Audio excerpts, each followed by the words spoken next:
everyone, my name is Marilene Quintana. I'm a regulated Canadian immigration consultant. In this video, we are going to talk about 10 different ways that the Canadian immigration is being affected by COVID-19.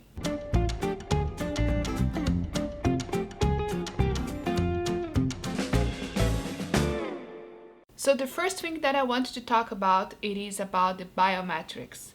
As you may know, most of the application centers across the world are closed and you are no longer able to get your fingerprints for both your permanent residence application or your temporary resident application, right?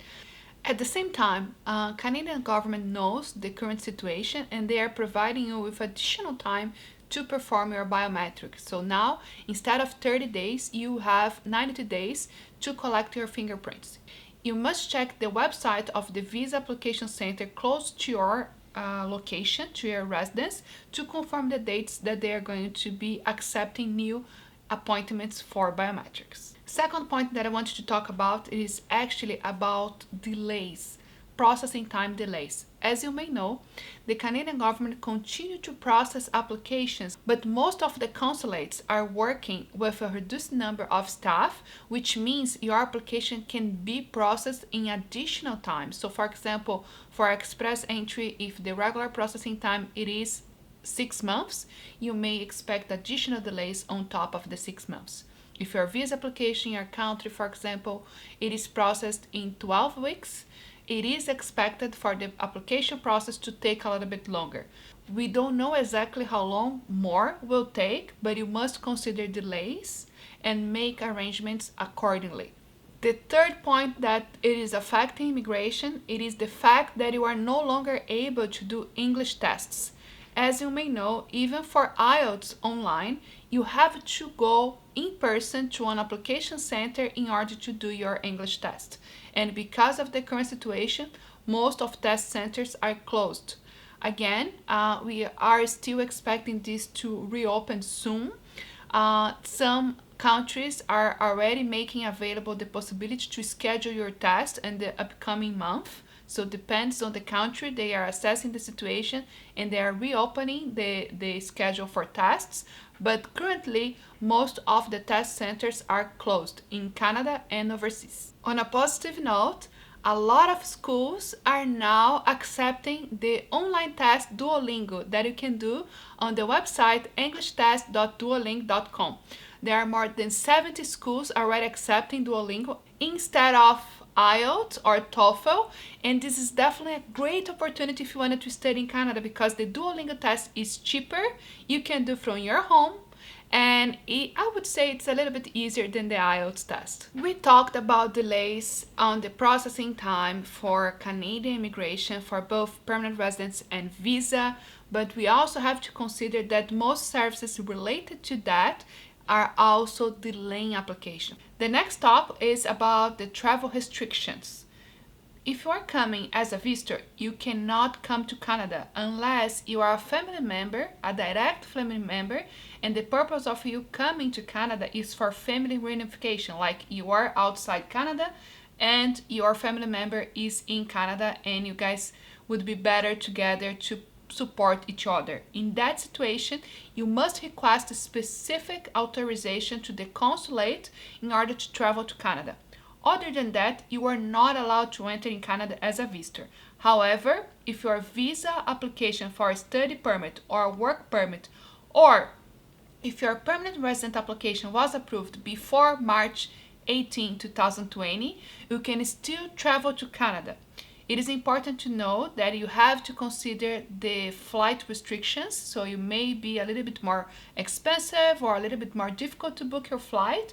You have to consider observing all the travel restrictions on the countries that you eventually have to make a connection, but you can still enter Canada if your application was approved before March 18, 2020. If your application is ongoing and hasn't been approved or have been approved after March 18, you may consider making your travel plans after July because the borders are considered closed up to June 30th, 2020. There are also many opportunities that you have to consider during this time. The first opportunity that we see is that a lot of schools are lowering their prices. So if you're planning to come to study in Canada, it is definitely a good opportunity to start your planning because there are a lot of promos and a lot of discount available on tuition and on pathway. Also, a lot of schools are offering the opportunity to do a pathway online, which is the English preparation course before your college. Before all this crisis, they would only accept you to do a pathway in Canada, and now they are accepting that you start your program back home, so you can do it from the comfort of your home. The next topic is express entry.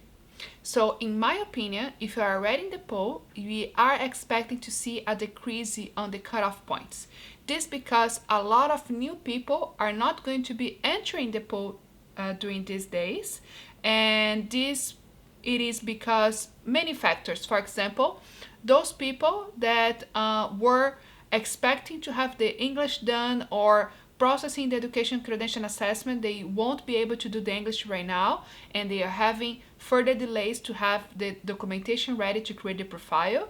And other people that are going through the crisis, staying home, thinking of their job, for example, they are not considering immigration as their first priority. So we are expecting that the number of people entering the express entry pool every week are coming down, which eventually you make the pool less competitive and bringing the points down.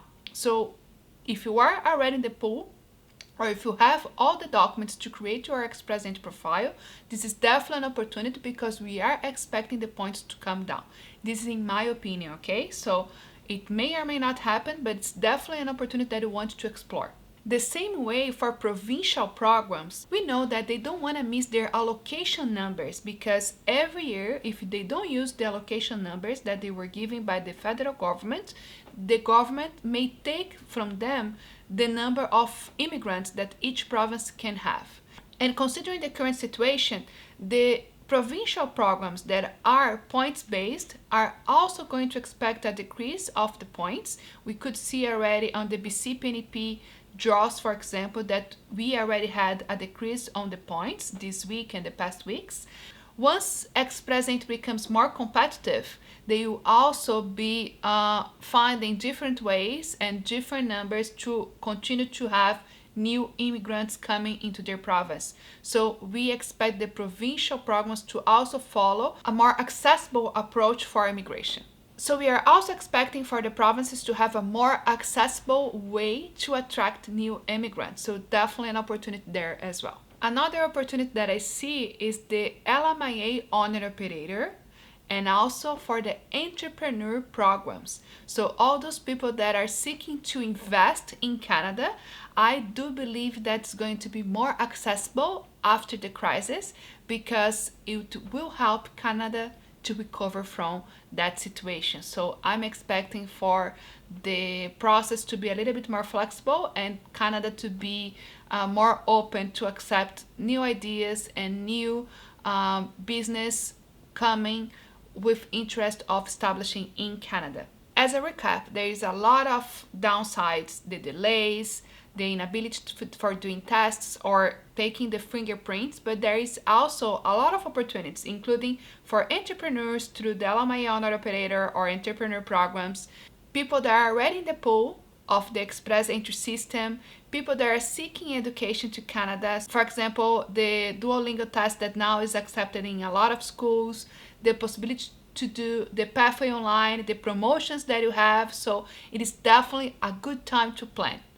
So make sure that you contact a regulated Canadian immigration professional and start your planning even during these difficult times that we are all having. If you like this video, please give us a thumbs up and leave us a comment right below. You can send us your questions, you can comment on the topics that I described here in this video, or you can even send us ideas of next videos. Thanks for watching and have a wonderful day.